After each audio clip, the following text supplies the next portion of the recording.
Once upon a time, long, long ago in the early 70s, there was a group of very eager BSU theater arts students. We were known as the Unquenchables because we could not get enough theater. We were just obsessed with learning and making theater, and we all shared this common dream. We dreamed of a time that maybe one day we would be able to work in professional theater without leaving Boise, Idaho. And yeah, it was a bold idea, and I was, well, don't get me wrong, I was by far the most neurotic, wimpy, and spineless unquenchable, no doubt about that. But all the other unquenchables sort of propped me up through the 70s, and there was Danny Peterson and Victoria Holloway and Ginger Scott and about a half dozen others that I can think of that later on in the decade, in 1977, became founding members of the Idaho Shakespeare Festival. But up to that point, being an actor in Boise was about 85% heavy lifting and no pay. And we loved it! Oh, we couldn't get enough. Oh, if you couldn't find us over here at the BSU Sioux Ball Theater, then look at Boise Little Theater. And if not there, we were probably at the Free Theater, Theatre Libre. And, and about, well, and our friends, Randy and Andrea, kind of broke off from BSU to start their own thing, Theater in a Trunk. That was in late 73, early 74, in this old warehouse on 16th and Bannock. And it was leased to them for $1 a year by dear Pam Abbas. And inside this building, it was all like really aged wood. It was, you know, wonderfully, slightly bleached aged wood, and ceilings, floors, the bare studded walls, big, huge, rough-hewn columns, and all the unquenchables at BSU were going to climb on board to this thing. Wow, here we go. And with virtually no money and a lot of sweat, we transformed that warehouse into a workable 50-seat theater. And we were about 2 weeks out from opening our first show, and in comes the fire marshal, takes one look at all that wood, and says, "You're going to have to sheetrock this entire interior of this warehouse before you can let people in." Well, we were just stunned standing there, and he left, and who do you suppose was the first unquenchable to blurt out, "Well, that's it, we're done, it's over"? Yeah. The wimpy, spineless, neurotic one. Yeah. And all these unquenchables just turn and look at me, and my best friend, Danny Peterson, turned to me and he said, it wasn't for the first time or the last, and he was never mean about it. He said, come on, Stitch, grow a pair. And sure enough, we got our good friend Dale Asplund in, and he gave us a crash course on sheetrocking, and he got the sheetrock somewhere. I don't know, some wheeling, dealing. I hope it wasn't stealing. But, you know, it was mad flurry for 2 weeks. It's hammers and saws and you know, all-nighters. And we're doing rehearsals. We're shouting lines at each other over the constant noise. And oh, white sheetrock dust everywhere. And when that dust settled, we opened that show, and it was a success. And though Theater in a Trunk never did make anybody any money, ever, we were really proud of it because we kept that theater going for, well, a good handful of years. And we were producing some really always compelling and usually audience-pleasing theater. And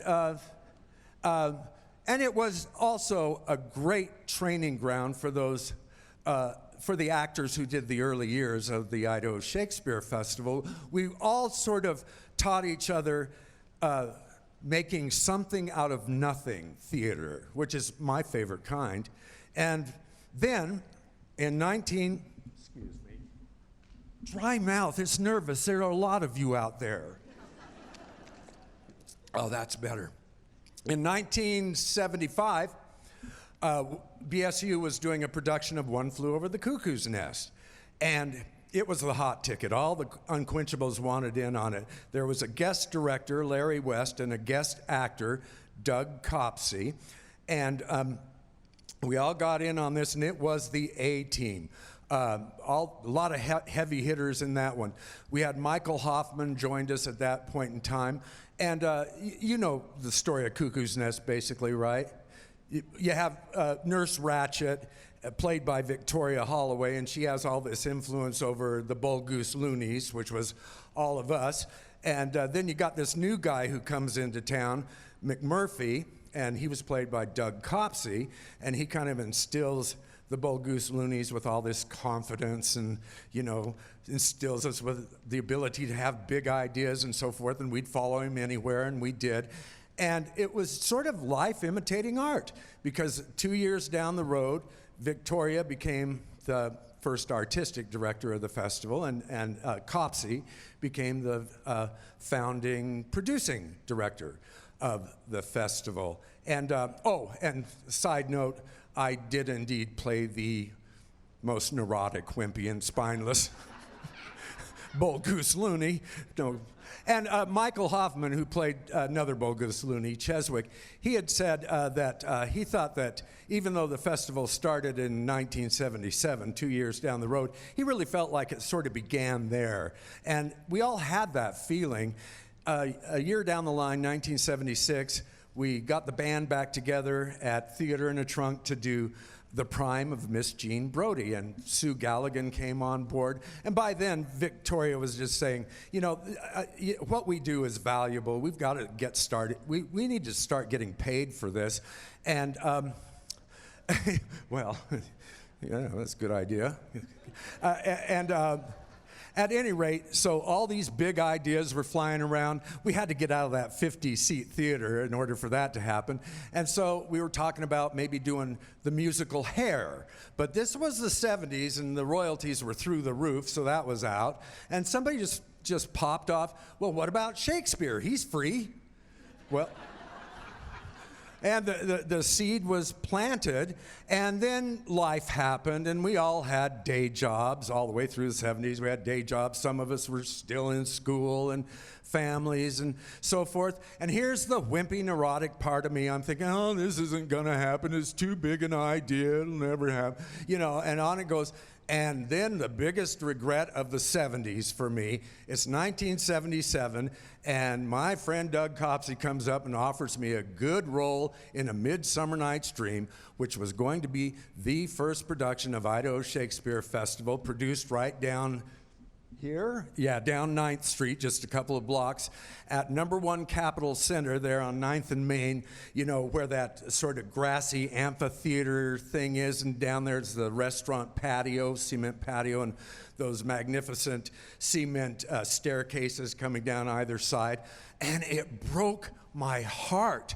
I had to turn him down because I had committed to do this dumb dinner theater thing that never went anywhere, and it was too late to get out of it. But the good news was that that was going to end before Midsummer Night's Dream opened. So I was able to jump all over the set crew and the build the fence around the amphitheater crew and the, you know, help wrestle those heavy potted, really tall trees that Sterling Landscape had generously loaned us, wrestle those down the cement staircase onto the patio so we could make the Enchanted Forest crew and the Water the Trees at Night crew and the guard the barricades on 9th and Main from traffic for noise purposes so the, you know, pissed off teenagers didn't come and move them and go crashing through to Cruise Main. You know, really, honestly, I think about it, I don't really have many regrets about that because I got to be there every night, be sort of part of watching my friends and colleagues create absolute magic. And the audiences every night just kept getting bigger and bigger. And that was 77 and 78. We did Two Gentlemen of Verona, and the audiences were just pouring in. And then the year after that, 79, we did Romeo and Juliet, Merry Wives of Windsor. We added a show. And, in the next year it was 3 Shakespeare productions. So it was really a going thing. And I'm convinced to this day that, I think people expected to see good theater when they came, granted, but I don't think they expected to see quite the clear storytelling and the innovative acting choices, bold acting choices, and the outrageous humor, and the tight ensemble work that came out of a group of people working together on and off throughout the 70s, teaching each other how to make something out of nothing theater. And I am grateful to this day to all those unquenchables who did not give up on the dream and made a theater where I was able to, realize the dream. I was able to do 30 seasons on and off of Idaho Shakespeare and, many off-season shows, indoor shows, and directed the Apprentice program for 7 summers, and entertained and educated hundreds of thousands of students all over Idaho and the western states in the ISF's outreach programs, Shakespeareans and Idaho Theater for Youth. And, we lost a few of those wonderful unquenchables, Danny Peterson and Sue Galligan and John Elliott, and God love them. They were unquenchable right to the last. So anyway, Godspeed, tip your server.